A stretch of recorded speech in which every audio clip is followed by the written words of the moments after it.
Bonjour à tous, bienvenue sur le plateau de Politique et Économie. Bonjour Pierre.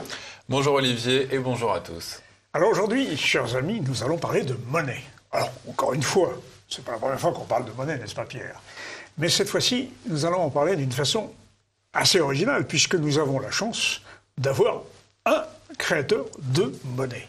Alors vous me direz, c'est une monnaie numérique. Oui, en effet, c'est une monnaie numérique. Benoît Lavenier, merci d'être présent au plateau de Politique et Économie. Merci à vous. Vous êtes donc le fondateur de la monnaie qu'on appelle la June, et vous fûtes notre invité il y a 3 ans, lorsque vous commenciez à lancer cette monnaie numérique, qui est une monnaie libre. Alors, le mot plaira certainement à nos téléspectateurs, mais nous avons besoin d'explications. Et c'est pourquoi Pierre va vous poser les premières questions. Alors pour commencer, Benoît Lavenier, on constate, on peut le faire tous, que notre économie est malade. Est-ce que vous pouvez nous rappeler les symptômes de cette maladie et ses sources? Alors j'ajoute juste une précision à la présentation, c'est que je ne suis pas le fondateur, on était tout un collectif à avoir lancé cette monnaie. D'accord. Je referme. C'est tout à fait à l'honneur de votre modestie, mais votre contribution est significative en tant qu'ingénieur. Vous maîtrisez bien ces questions. Voilà, donc sur la question du constat de l'économie actuelle, c'est clair que nous, on dit depuis un moment que l'économie ne peut plus continuer comme ça sans se gripper, parce que la monnaie, c'est un peu la graisse dans les rouages de l'économie. Et quand la graisse vient à manquer, ou quand il y en a trop, bien ça peut s'emballer. Ce serait plutôt trop de graisse actuellement. Là, actuellement, voilà, depuis que la BCE, mais c'est vrai pour toutes les banques centrales, nous arrosent de monnaie, on savait que ça allait se dérégler à un moment donné. Nous, on avait fait le constat, on fait des conférences sur la monnaie depuis 2014 dans mon département, en Mayenne. Et on avait fait le constat que de toute façon, aucun des problèmes de la crise, qui ont amené à la crise de 2008 n'avait été réglé. On pourrait même dire que c'était de pire en pire.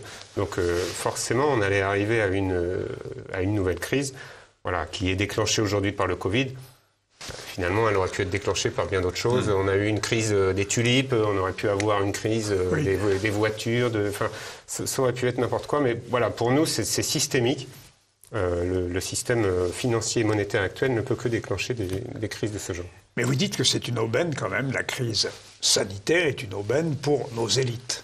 Alors ça pourrait être une aubaine aussi pour nous, ça dépend comment on va transformer l'essai. Ce qui est sûr, c'est que je pense qu'il y a une des erreurs qu'on fait souvent, c'est de croire que ceux qui ont les moyens de vivre pendant 10, 15, 20 ans sans travailler, parce que c'est ça la réalité des grandes élites mondialistes, l'erreur, ce serait de croire qu'ils ne font rien. Or, ils travaillent, il se trouve qu'ils travaillent. La deuxième erreur, ce serait de croire qu'ils sont stupides et que toute cette crise est gérée de manière stupide. Je ne le crois pas.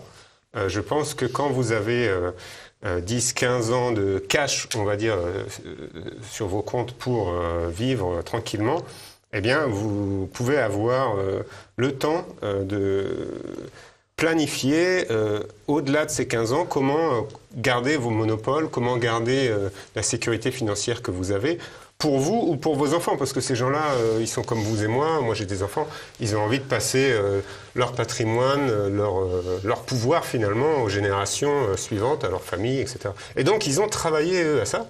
Et si nous, on avait fait le constat qu'une crise allait éclater à nouveau, c'était évident. Tous les observateurs le disaient, mais eux aussi, ils le savaient. Et vous voyez, dans mes conférences, souvent, on parle à des gens de tout âge, de tout niveau sociologique, et les gens me disaient souvent, mais attendez, vous me décrivez un système de monnaie qui va forcément s'effondrer, un système financier qui va s'effondrer, donc ça va s'effondrer de lui-même, et après on fera autre chose. Et je disais, mais non, vous faites une erreur, parce que ceux qui l'ont bâti, ceux qui en profitent, ils savent aussi que ça va s'effondrer, et donc ils sont déjà en train de réfléchir au système d'après. Donc là, c'est ce que je pense, l'aubaine, c'est le Covid qui arrive par là, ça permet de faire un pas vers le système d'après que eux ont réfléchi pour nous. Donc la question, c'est de savoir si on en veut. Et l'effondrement ne s'est pas encore produit. Pourquoi ça ne s'est pas encore produit ? Alors les fonds, en fait, c'est... Les Français continuent à utiliser des euros pour acheter des biens et des services. Alors, voilà, je pense que si on regarde les signaux faibles, nous, c'est ce qu'on fait depuis toujours, dans notre collectif, on voit que quand même les signaux sont... il y a beaucoup de feux rouges un peu partout. Oui, quand même. Oui. Il y a plein de signaux d'alerte qui s'allument, le système financier s'affole. Il est maintenu, vous voyez, c'est un peu comme un patient qui est maintenu en vie, qui est sous perfusion. On sait bien que dès qu'on va débrancher les perfusions, oui. Voilà, c'est un acharnement thérapeutique. Si on retire le quantitative easing, les facilités monétaires des banques centrales, le système ne tiendra plus. Alors le quantitative easing, ça commence à dater finalement, parce que ça fait quand même quelques années. Oui. Vous voyez que là, il passe à un nouveau mode d'émission monétaire. Puisque l'administration américaine a décidé d'envoyer des chèques de $600 directement. Oui. Vous allez voir que ça fait des ponts avec ce que nous on propose directement aux citoyens. Et là, il va y avoir un deuxième chèque, je crois, de 1 000 € qui va arriver, ou voilà, je ne sais pas si c'est ce mois-ci ou dans les prochains mois. Et donc, ils arrivent à un système où ils injectent la monnaie directement sur le compte des individus. Et miracle, ils se sont aperçus que ça marchait, que les gens ont utilisé cette monnaie directement dans l'économie réelle. Et que ça produit des effets positifs. C'est ce que nous, on propose, injecter la monnaie directement sur le compte des gens. Oui, mais qui ne serait pas une monnaie monopole, qui ne serait pas une monnaie d'État. Voilà, eux, ils ne remettent pas en question leur monopole, donc ils vont le faire de manière temporaire, pour sauver le patient économie, on va dire. Oui. C'est un peu de l'acharnement thérapeutique, effectivement. Ils vont injecter de la monnaie sur le compte des Américains. Peut-être que ça arrivera aussi en Europe, je ne sais pas. Pour retarder un peu la mort imminente du système. Mais eux, comme nous, savent que ça va mourir. Donc la question, c'est d'essayer d'anticiper, un peu comme des stratèges, qu'est-ce que font ces gens-là, qu'est-ce qu'ils ont prévu pour nous après, à quelle sauce on va être mangé. Et est-ce qu'on veut se laisser faire ou, comme nous, commencer à anticiper et bâtir un peu une résistance, finalement, une monnaie concurrentielle. Voilà. Donc une monnaie libre. Libre, c'est ça. Alors, est-ce que vous pouvez en donner une définition de la monnaie libre? Alors c'est libre au sens de non-nuisance à autrui. Donc c'est pas libre au sens où on fait ce qu'on veut, c'est pas libertarien, ou voilà. C'est vraiment comment on va créer une monnaie qui respecte chacun de ses usagers. Mais est-ce que ça veut dire que la monnaie non libre, ou la monnaie monopolistique, ou la monnaie d'État, nuit à certains? Alors, elle est, on peut dire, elle a avantage évidemment certains. Ceux qui sont à la source de la monnaie, ceux qui créent la monnaie, sont forcément avantagés sur ceux qui la reçoivent contre un travail. Aujourd'hui, la monnaie euro, dollar, etc., si vous voulez en créer ex nihilo à taux zéro, je veux dire, vous ne pouvez pas. Eh bien, les banques ont accès à ce robinet, les banques privées ont accès à ce robinet à taux zéro. Et donc, ça crée forcément des disparités, des injustices à la base du système. Vous disiez que cette monnaie libre serait juste pour chacun. Mais qu'est-ce que ça veut dire au fond? Alors, donc, j'ai vu vos derniers invités qui parlent beaucoup de monnaie. C'est vrai que dans cette émission, on parle beaucoup de monnaie. Alors, il y en a qui voudraient effectivement, qui rêvent de monnaie indexée sur l'or en disant il faut une valeur tangible derrière la monnaie. Bien, nous, on réfléchit différemment. Donc, la théorie relative de la monnaie, qui a été écrite par Stéphane Laborde, dit en fait le seul invariant d'une économie, avec le temps, eh bien, c'est l'être humain. Il n'y a pas de valeur économique qui ne se détruise, enfin qui perde de sa valeur dans le temps. La seule constante de l'économie, le seul dénominateur commun finalement, eh bien c'est l'être humain. Alors si on indexe la monnaie sur l'être humain, là ça devient intéressant parce qu'on a un invariant si vous voulez. Sur son espérance de vie. Voilà, et l'être humain, il se trouve que si on regarde de plus près ce que c'est l'être humain, finalement on pourrait dire que c'est le nouvel or sur lequel on va indexer notre monnaie. Et moi, personnellement, mes convictions chrétiennes me pousse à dire que l'or, eh bien, c'est le cœur de l'homme, quoi. C'est son âme, qui n'a pas de prix. Ah, c'est très intéressant. Donc on est en train finalement de miner, de créer de la monnaie qui est indexée sur une nouvelle mine qui est l'être humain. Et pour chaque nouveau membre de cette monnaie libre, eh bien, on va créer un peu plus de monnaie. Parce que c'est lui le créateur de richesse. Quand il va se mettre à travailler, l'être humain va produire des richesses. Oui, en effet. Mais vous voyez, c'est très intéressant ce que vous dites, parce que vous connaissez la célèbre formule de Jean Bodin, « Il n'est de richesse que d'homme ». Or, on a interprété cette phrase comme une profession de foi de puissance démographique. En réalité, à vous entendre, la vraie richesse, c'est l'humain en lui-même, en tant que créateur de richesse. Mais toute richesse créée dans l'économie provient des hommes. Je veux dire, les animaux, les arbres, ils n'ont pas besoin de monnaie pour échanger, ils n'ont pas besoin... Par définition, c'est intrinsèquement lié, et tous les économistes le savent très bien. Mais finalement, qu'est-ce qu'on a besoin? On a besoin de créer de la monnaie à un moment donné. On ne sait pas... Alors si on le délègue aux banques, ça fait un monopole, et avec le temps, eh bien, ils ont tendance à tirer le monopole à leur avantage. Et non plus comme un service public. Hein. Il n'y a plus de monnaie étatique, on va dire. Maintenant, c'est des monnaies privées. Même l'euro est une monnaie gérée comme une monnaie privée. Assis sur la dette. Assis sur la dette, en plus, qui a un effet très pervers, d'une dette qui ne pourra pas être remboursée. Enfin, comment on pourrait dire, c'est hypocrite, si vous voulez. On nous dit qu'on a une dette qui augmente, mais on sait que le seul moyen de la rembourser, c'est de se réendetter. Enfin, on a un système qui s'auto-alimente, en fait. Oui. Si vous regardez les courbes de la dette, à partir du moment où la création monétaire est passée aux banques privées, eh bien, je veux dire, les courbes sont exponentielles. On ne va jamais rembourser cette dette. Donc comment, à partir de là, en fait c'est tellement abstrait, il faut que nos téléspectateurs le comprennent, comment est-ce qu'on crée de la monnaie sans s'endetter? Ce qu'on fait depuis à peu près 1920. On en avait parlé déjà avec Olivier. Et surtout depuis 2008. Donc nous on appelle ces monnaies euros, dollars, etc. les monnaies dettes, justement. C'est un terme un peu générique qui nous aide à avancer. C'est un concept qu'on pose. Et on les oppose aux monnaies libres, donc la première monnaie libre, la June notamment, alors, qui elle est créée sans dette. Voilà, elle est créée sans dette. Et, chaque être humain qui décide de s'inscrire à cette monnaie libre va devenir source de monnaie. Vous voyez, plutôt que ce soit la dette auprès, donc c'est-à-dire ce qu'on appelle les crédits qui va générer de la monnaie, donc que ce soit un individu qui s'endette, que ce soit un État ou même l'Union européenne demain, puisque maintenant on a des dettes au niveau européen qui arrivent, plutôt que ce soit ça, eh bien simplement l'être humain qui s'inscrit à cette monnaie va devenir une source de monnaie. Et donc petit à petit, son compte en monnaie libre va être alimenté de ce qu'on appelle le dividende universel, qui est versé chaque jour. C'est une nouvelle source de monnaie. Alors, mais comment ça tombe en fait? Alors ça tombe simplement parce que c'est créé à partir de rien.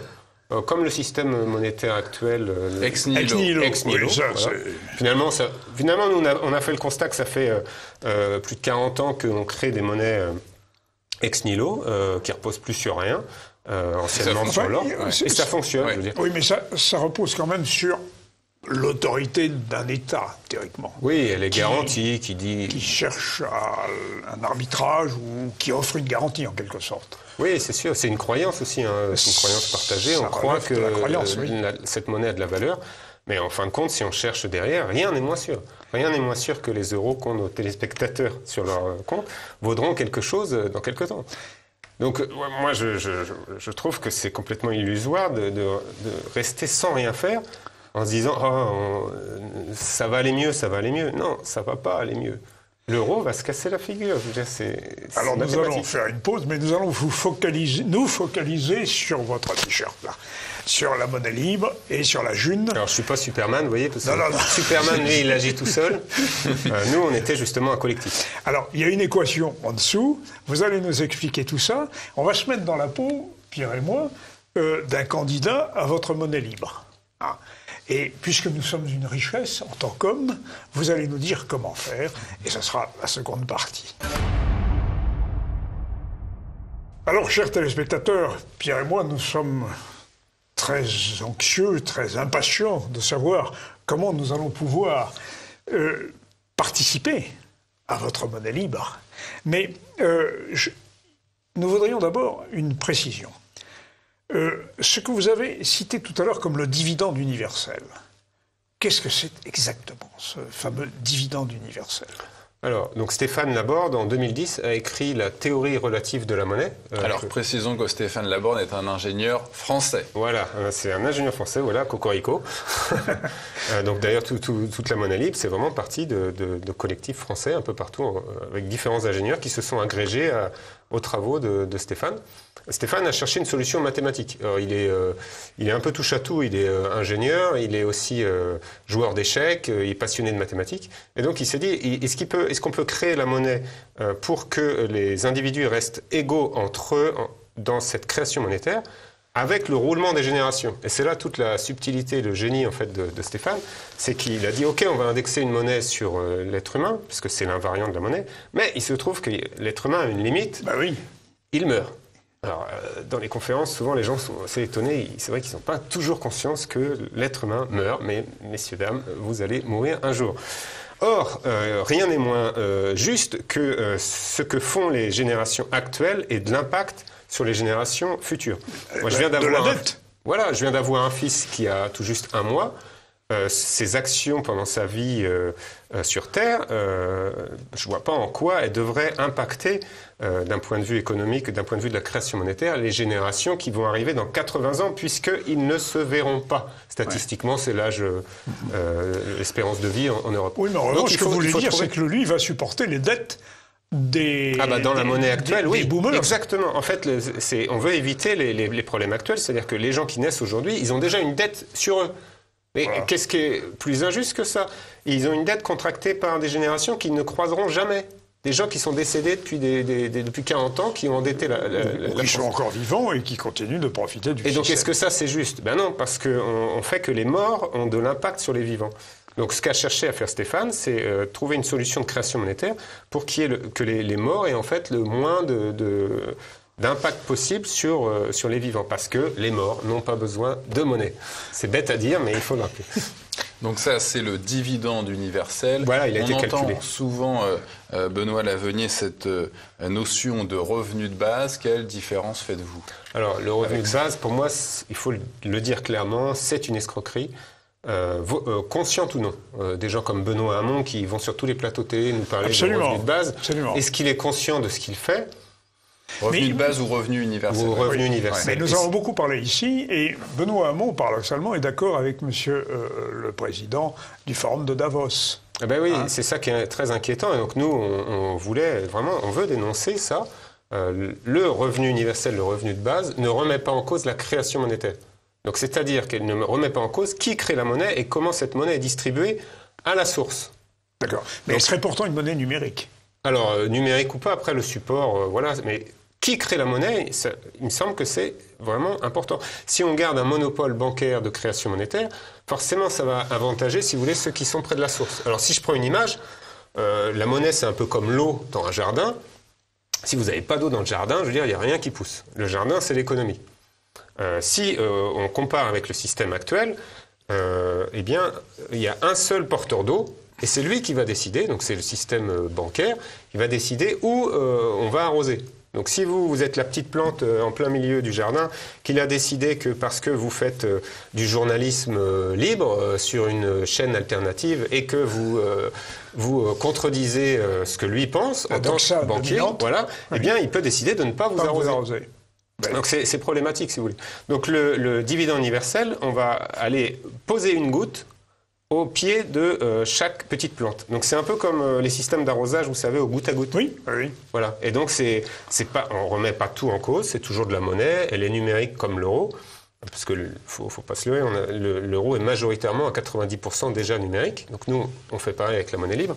Simplement, il n'y a plus de porteur d'eau qui va décider qui vit, qui meurt.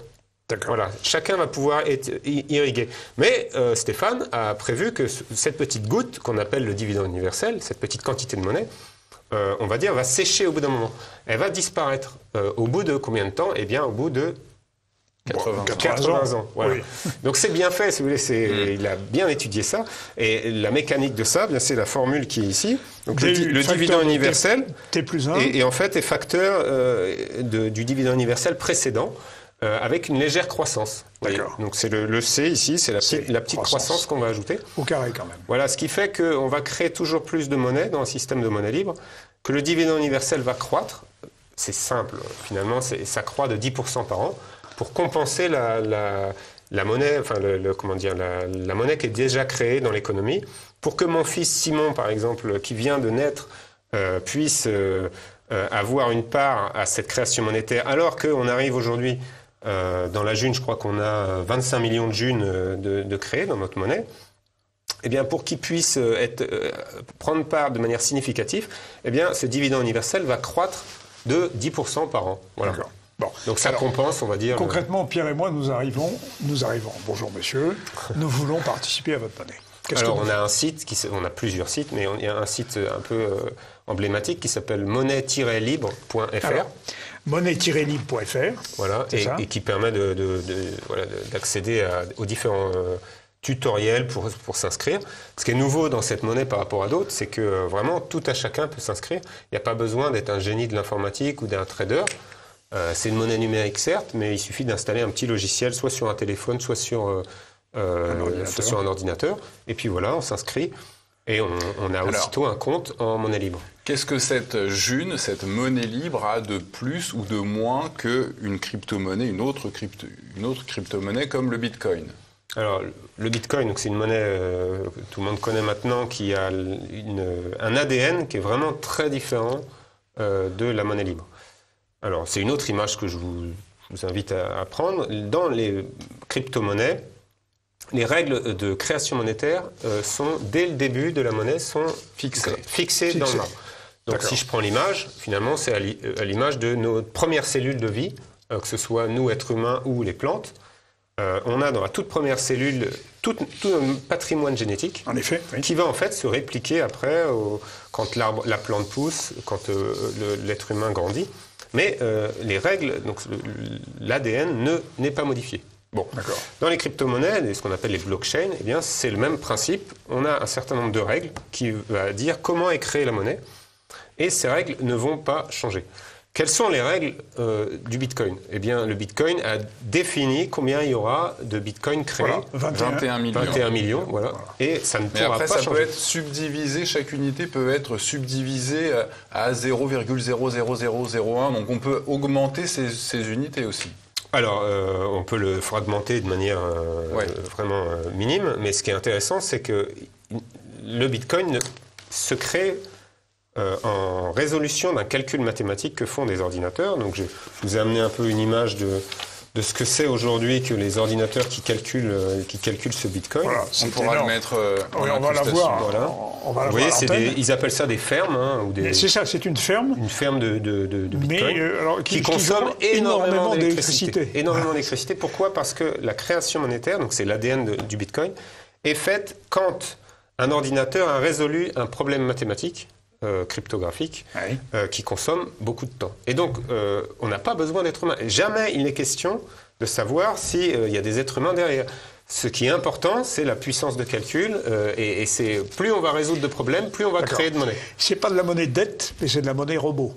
Voilà, c'est-à-dire que les êtres humains pourraient tous mourir s'il y avait l'électricité pour alimenter ces machines, on continuerait de créer des bitcoins. Il n'y a pas de lien, si vous voulez, entre le fonctionnement de l'économie et le nombre de bitcoins. Donc, si on prend l'image des monnaies que vous connaissez peut-être plus souvent, les monnaies qui ont été indexées sur l'or, eh bien on a un nouvel or qui est un or numérique, qu'il est difficile de trouver comme l'or papier, mais ça ne change pas grand-chose. C'est-à-dire qu'il n'y aura jamais beaucoup de bitcoins en circulation. Si moi je veux des bitcoins pour échanger, pour aller acheter mon pain, la meilleure solution, puisque je ne peux pas en créer parce qu'il faut des infrastructures énormes, eh bien la meilleure solution, c'est quoi? C'est d'en acheter. Et donc ça ne résout pas le problème parce que si je suis pauvre en euros, je ne vais pas pouvoir acheter du bitcoin, donc je serai pauvre en bitcoin. Bon, alors nous sommes pauvres en euros. Mais l'inverse c'est vrai aussi. Donc on comprend pourquoi. Qu'est-ce qu'on fait pour la June? Alors juste, on comprend pourquoi il y a un engouement pour le bitcoin, parce que si vous êtes riche en euros, en dollars, etc., vous pouvez être riche en bitcoin. Il suffit de les acheter. Voilà. Donc c'est devenu une valeur de réserve.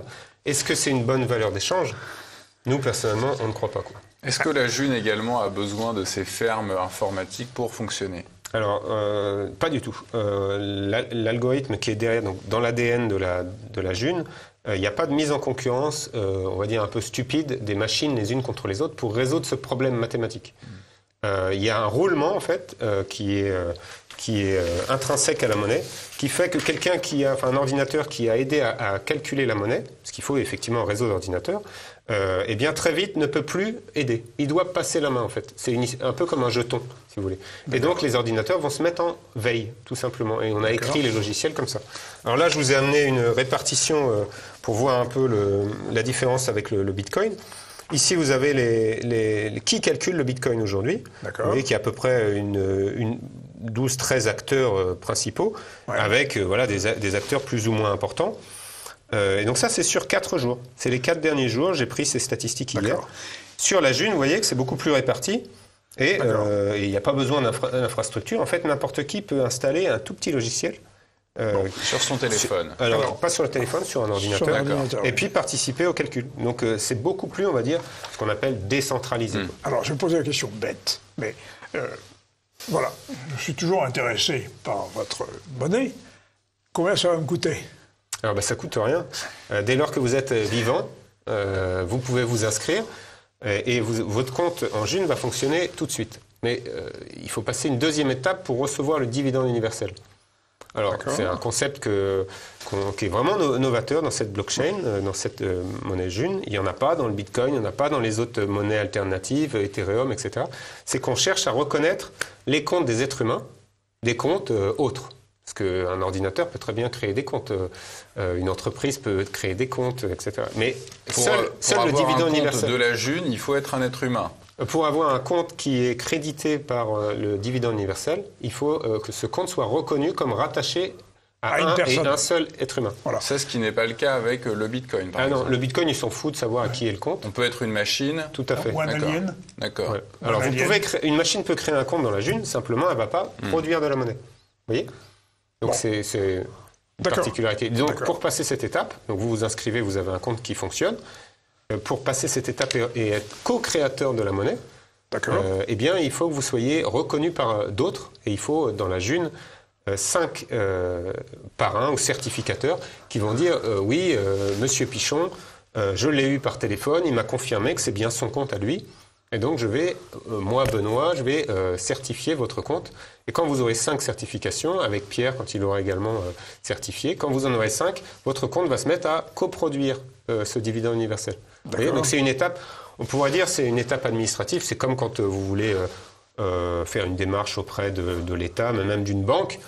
Ils vous demandent des papiers, ils vous demandent votre carte d'identité, et puis vous avez 1 ou 2 rendez-vous. Nous, là, tout est par Internet ou téléphone, ça va même plus vite, en fait. Et une fois qu'on a passé cette étape, alors beaucoup râlent parce qu'on a 4 ans d'expérience, donc on a l'habitude des critiques, mais qui, voilà, j'ai envie de démonter assez rapidement. Les gens me disent « Ah, c'est très compliqué d'avoir 5 certifications quand on est isolé ». Et c'est vrai, il y a des gens, donc je vous ai amené la carte des utilisateurs de la June. Maintenant, on en a vraiment partout dans le monde. On est dans 11 pays, il y a à peu près 10 000 comptes qui ont été créés. Et il y a des gens qui se trouvent isolés. Avoir 5 certifications, c'est compliqué. Alors je leur pose la question, moi je leur dis, mais si vous vouliez essayer de coproduire des euros, d'après vous, combien de temps il faudrait?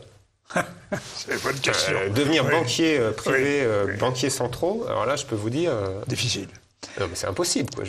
Vous et moi, jamais on ne coproduira de l'euro. Jamais. Bien sûr, bien sûr. Autre réflexe élémentaire, maintenant, j'ai mon compte, j'ai eu mes 5 parrains. Qu'est-ce que j'en fais? Est-ce que je peux aller voir mon boulanger, qui est japonais d'ailleurs, pays d'origine de la fabrication du Bitcoin, puisque c'est une invention japonaise, et je lui dis, voilà, je vais vous payer en June. Alors, nous, notre stratégie, c'est de faire du long terme. Voilà.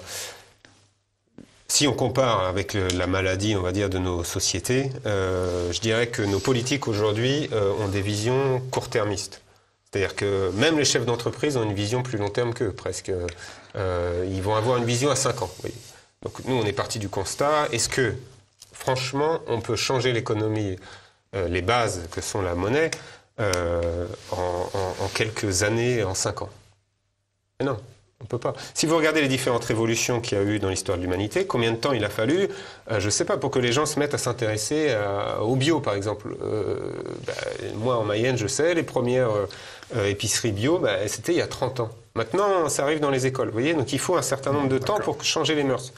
Bon, si on regarde Internet, il a fallu aussi plus d'une génération pour que ça se démocratise. Donc nous, ça va répondre à votre question, on s'inscrit dans cette durée-là. Donc aujourd'hui, une génération. Ouais, 20 ans. Finalement, attendez, moi j'ai 40 ans, ça fait 40 ans qu'on me dit qu'on est en crise. Bon, c'est pas déconnant que je prenne 20 ans pour créer une monnaie qui va servir à mes enfants.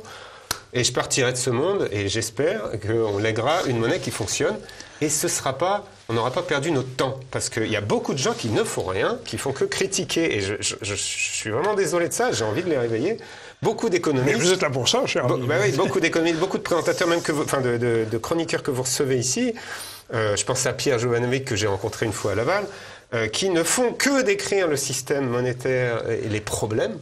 Ouais. Mais qu'est-ce qu'on propose, quoi? Chacun son métier, finalement. Oui, mais on ne peut pas faire que, si vous voulez... Oui, je vois très bien votre critique. C'est bon, maintenant, vous êtes sur le champ des propositions. C'est infini de critiquer les problèmes, infini. Donc arrêtons, on sait que le système ne marche pas, on prend du temps et on développe autre chose. Donc ça va répondre à votre question, c'est que aujourd'hui, je vais voir mon boulanger avec ma june, eh bien sans doute que là où vous habitez, où les téléspectateurs habitent, bon, il ne va pas connaître. Mais si vous prenez ce temps de 10-20 ans, ben là, on commence à en parler, on fait des réunions, c'est ce qui se passe partout en France et puis à l'étranger. Les gens, c'est pas directement de dépenser la june qui est la première étape, c'est de la faire connaître. D'accord. Et donc ils font des réunions publiques. Et après, à 3, 4, 5, ben on commence à faire des échanges. Souvent, c'est entre particuliers que c'est ça. Et après, petit à petit, les entreprises. Donc, par exemple, dans mon village, il commence à y avoir des entreprises qui acceptent, des restaurateurs, des producteurs de légumes. Il faut que, par exemple, le commerçant en face de nous ait un compte june pour accepter la transaction. Voilà.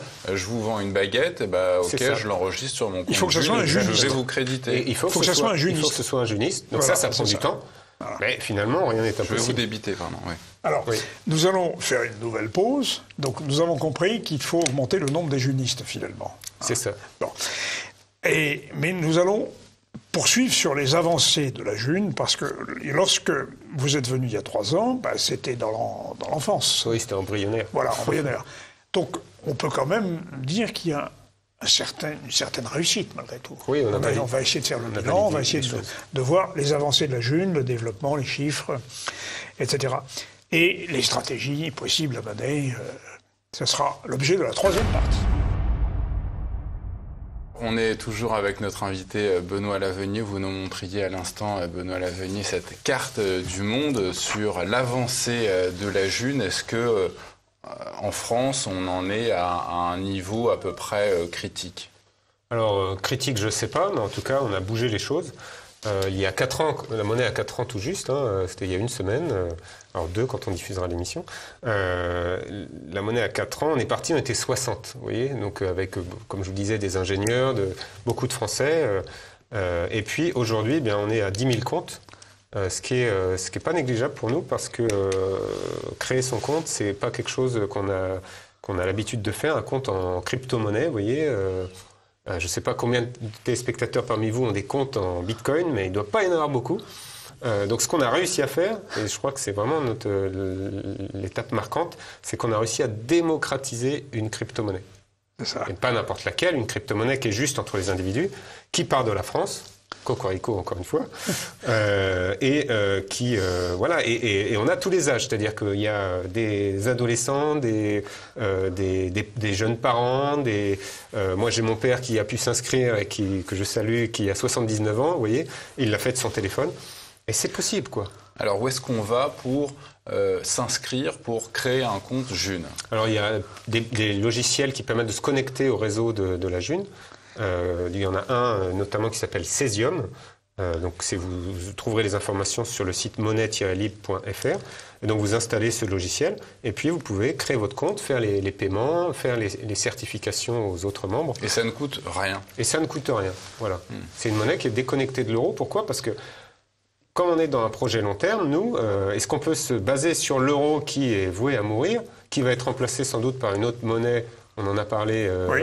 Avec un pseudo-revenu de base, sans changer la création monétaire. Est-ce qu'ils vont garder de la dette? Je ne sais pas, mais en tout cas, les élites mondialistes ont très envie de garder le contrôle de cette monnaie. Oui, ça c'est clair. Si vous voulez, c'est un peu la poule aux œufs d'or, la monnaie. Parce que vous faites travailler les autres contre un intérêt, vous n'avez rien à faire, et vous empochez des intérêts qui sont quoi? C'est de la richesse, en fait. Donc, ils ont intérêt à garder ça. Moi, je demande aux gens, mais quel est votre intérêt? Pourquoi vous restez dans l'euro, puisque l'euro détruit votre économie, vous vole vos richesses, et elle a été faite pour ça. Pourquoi ne pas faire un pas de côté? Et là, je pense que c'est vraiment stratégique. C'est faire un pas de côté, et vous voyez qu'en fait, personne ne nous empêche. Personne ne nous empêche de faire ça. On sait que la monnaie, que l'euro, il y a une espèce... Enfin, les gens, ils sont un peu sous emprise de ça. Donc en fait, c'est un réflexe, c'est du psychologique, quoi. Comment est-ce qu'on peut amener les gens à se soustraire de cette emprise? Alors, je pense qu'il y a plusieurs erreurs à faire, à ne pas faire, pardon. Déjà, ne pas se laisser impressionner. L'euro, c'est une marque. Effectivement, tous les ados ont des marques de chaussures bien connues au pied. Bon, c'est pas pour ça qu'on va pas lancer une nouvelle marque. Voilà, l'euro est une marque, c'est une marque privée. Nous, on lance une marque concurrentielle. Voilà. Donc, comment on fait pour faire avancer une marque ? Il y a de la stratégie, on fait de la pub. C'est-à-dire, on arrête de citer la marque des autres. Ouais, donc par exemple, c'est ce que propose Stéphane Laborde, ce que je trouve très intelligent, de dire combien tu vends ton pain ? Ah, c'est en monnaie non libre. Ah, oui. Et plus citer l'euro, vous voyez. Voilà, monnaie non libre. Et citer dès qu'on peut la june. La june. Et voilà. Et petit à petit, en fait, ça s'introduit dans le paysage. D'accord. Donc, nous allons payer nos loyers en monnaie non libre. nos dettes en monnaie non libre. Encore quelques temps, malheureusement. Oui. Donc c'est une transition pour nous. D'accord. Donc on n'est pas utopiste. Certains nous ont qualifiés de ça. Non, on est des ingénieurs. Vous savez, les ingénieurs, ils ont un problème et ils font mal leur boulot tant qu'on n'a pas trouvé une solution qui fonctionne. C'est ça. Hein, si un ingénieur, vous lui demandez de faire un pont et le pont n'arrive jamais, vous changez d'ingénieur, quoi. Il n'a pas bien fait son boulot. Donc la solution n'est pas venue des économistes. C'est curieux quand même. Oui, c'est très intéressant. Et pourquoi ? Parce que les économistes, c'est les experts du système actuel. Bien sûr. Si vous voulez, donc leur gagne-pain, c'est de décrire le système actuel. C'est pas de trouver des solutions. Je veux dire, ils vont doser le graissage qu'il faut mettre dans le système économique actuel. Mais il ne faut pas le changer, si vous voulez. Enfin, c'est pas leur angle d'attaque. L'ingénieur, lui, il dit, bon, le système ne marche pas, on va refaire un système à côté. Mais personne ne nous en empêche de le faire. C'est ça qui est merveilleux, c'est qu'on croit qu'on est empêché, mais c'est faux. C'est changer de paradigme. Oui, et alors, c'est une transition, parce que le faire du jour au lendemain, si je voulais, je n'aurais pas pu venir sur votre plateau si je n'avais pas utilisé de la monnaie non libre. Donc il faut le faire tranquillement. C'est-à-dire, c'est un peu comme un drogué qui veut se sevrer. On est drogué à la monnaie dette. Oui.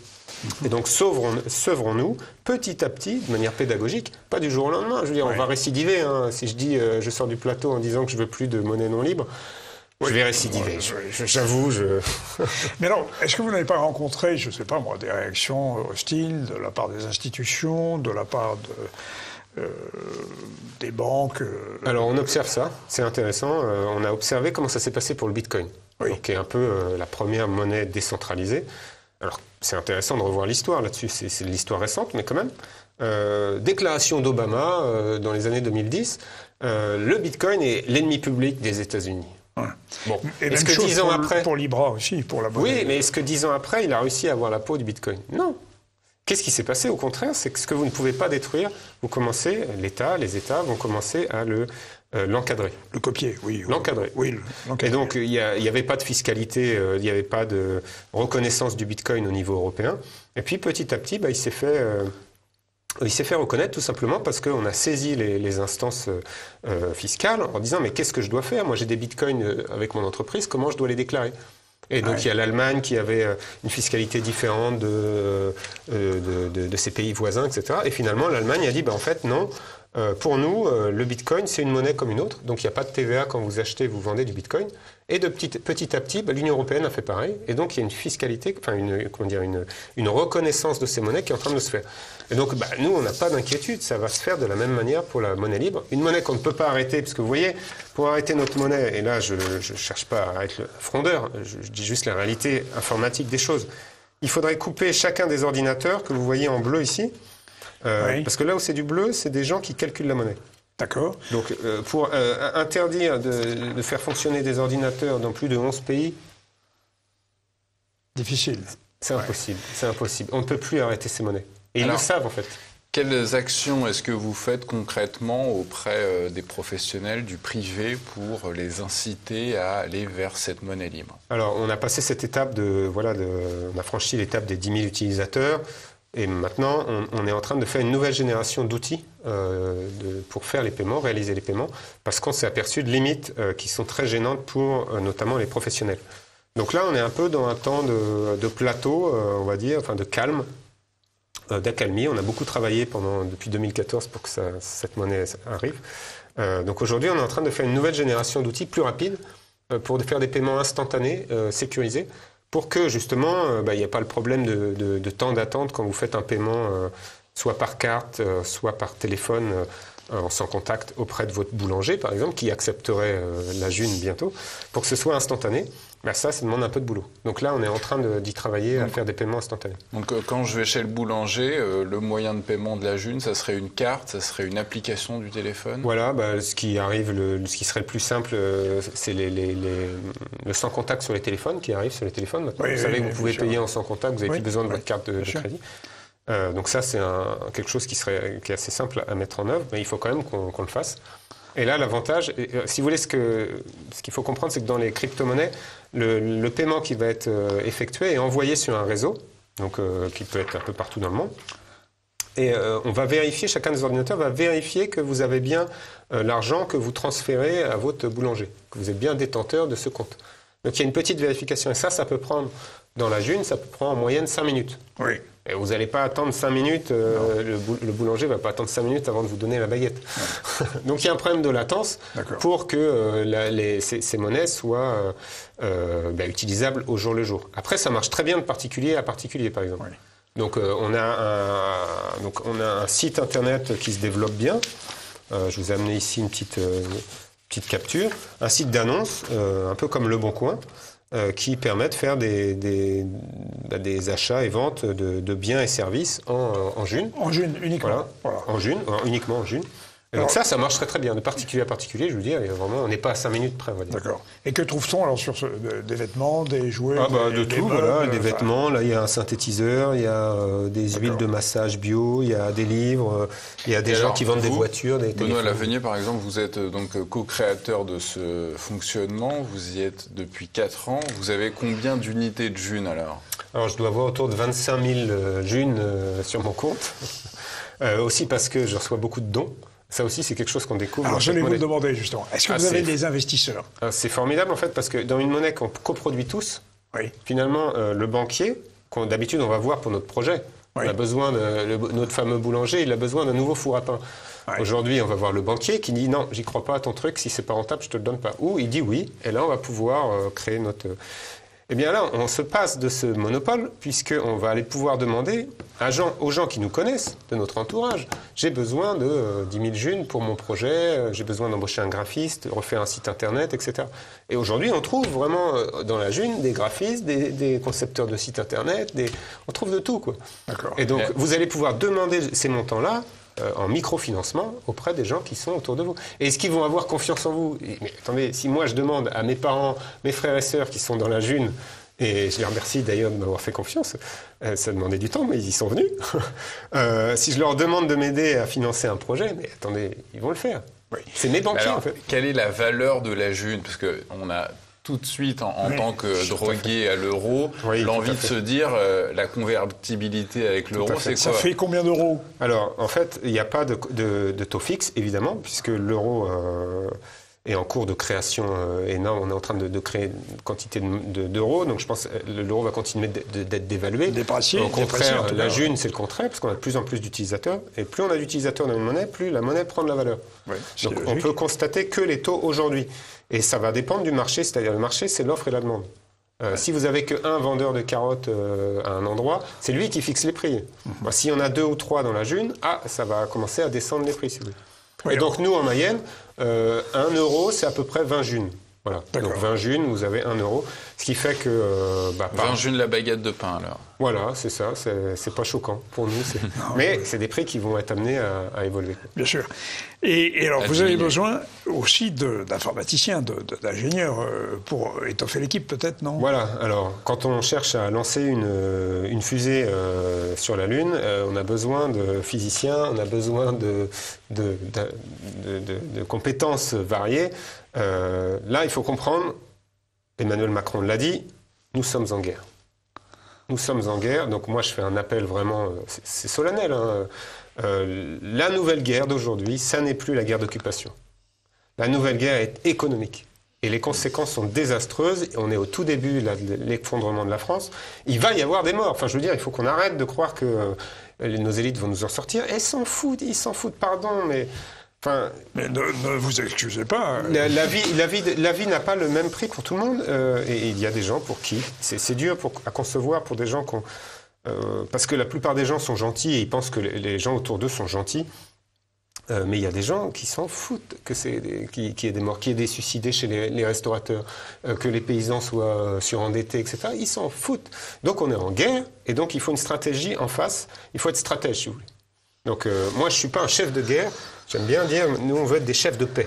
Mais ça ne veut pas dire qu'on ne va rien faire. Il faut qu'on recrute notre armée, si vous voulez, de paix. Il ne faut pas être machiavélique à l'inverse de ceux qui sont en face de... Alors eux, leur stratège, c'est d'être dans l'ombre, de mentir, etc. Donc nous, au contraire, avec la blockchain, si on veut, avec la June, on est plutôt dans la lumière, la transparence, c'est-à-dire on dit, les règles du jeu, elles sont fixées, les règles du jeu de la June, elles sont là, tout est clair, on est dans la lumière. Quoi. Mais il faut quand même qu'on travaille. C'est-à-dire que l'erreur, une phrase que j'aime bien, c'est il suffit que les gens de bien ne fassent rien pour que le mal triomphe. Voilà, absolument. Et donc on appelle les gens de bien à venir, et il y a du boulot, quoi. Il y a du boulot pour faire des applications téléphone, des applications sur carte pour que les paiements fonctionnent. Nous, on a validé que c'est faisable. On sait aujourd'hui que c'est faisable. C'est pas une utopie. Voilà, Oui. 10 000 utilisateurs.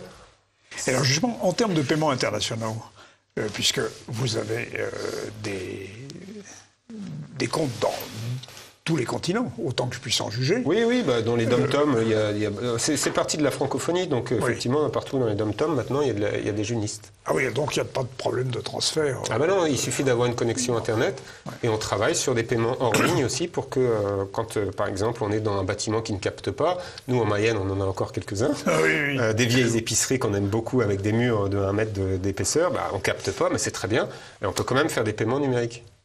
L'idée, c'est pas d'être drogué au téléphone. Je veux dire, il y a beaucoup de gens dans le monde alternatif. C'est un peu quelque chose que je voudrais briser, une fausse croyance qui disent ah non, il faudrait revenir à la monnaie papier parce que le numérique c'est bon, il y en a marre. Moi, j'entends ça. Enfin, je comprends. Les gens sont drogués au téléphone. Je viens de passer quelques temps dans le métro. Ils sont tous sur leur téléphone, comme des ados. Bon, il ne s'agit pas de faire ça. Mais regardons les choses en face. C'est quand même pratique. Et en temps de guerre, on utilise ce qui est efficace, quoi. Voilà. Et donc, on utilise les téléphones. Demain, pourquoi pas faire de cette June une monnaie physique, papier, pourquoi pas. On peut faire l'inverse de ce que font les banquiers centraux, parce qu'eux, ils veulent plus de monnaie papier. Cash. Oui, c'est contrôlable. Benoît Lavenier, vous parlez d'un effondrement, mais si l'effondrement menait à un blackout, je ne sais pas, à la fin de l'électricité, peut-être pour une période indéfinie. Non, mais je veux dire, du coup, la June, ça remettrait en question son fonctionnement. J'y crois pas, moi, pour une raison simple, c'est que ceux qui ont mis en place ce système monétaire n'ont aucun intérêt. Enfin, je veux dire, toute l'économie de A à Z a besoin d'électricité, a besoin d'Internet. Ils sont aussi drogués à ça. Donc, les grandes multinationales, sans Internet, ne font rien. Donc, ils ne peuvent pas, eux, provoquer leur fin. Et je pense que c'est un peu pour ça qu'ils veulent anticiper, éviter le blackout. Tout le monde a intérêt à le faire. Donc, il y aura toujours Internet. Par ailleurs, les machines qui calculent la June, pour rassurer les écolos, et j'espère qu'ils sont nombreux qui nous écoutent, peut tourner sur une petite pile, sur des tout petits, des micro-ordinateurs, et ça fonctionne. Oui, donc ça ne produit pas autant de chaleur que ces énormes fermes de Non, Bitcoin, par c'est exemple. vraiment l'ingénieur, donc Cédric Moreau, qui a bâti le logiciel qui calcule la monnaie, et a fait en sorte que ça consomme vraiment 3 fois rien. Ça aussi, c'est une... Voilà, Cocorico, encore une fois, c'est la première blockchain écologique au monde.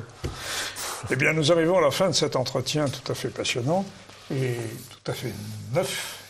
Nous espérons que nos téléspectateurs pourront vous suivre, peut-être éventuellement, même, qui sait, qu'ils fassent des dons en June à TV Liberté. À TV Liberté, moi je lance un appel à votre président, voilà. à votre directeur, là, pour que ça puisse se faire.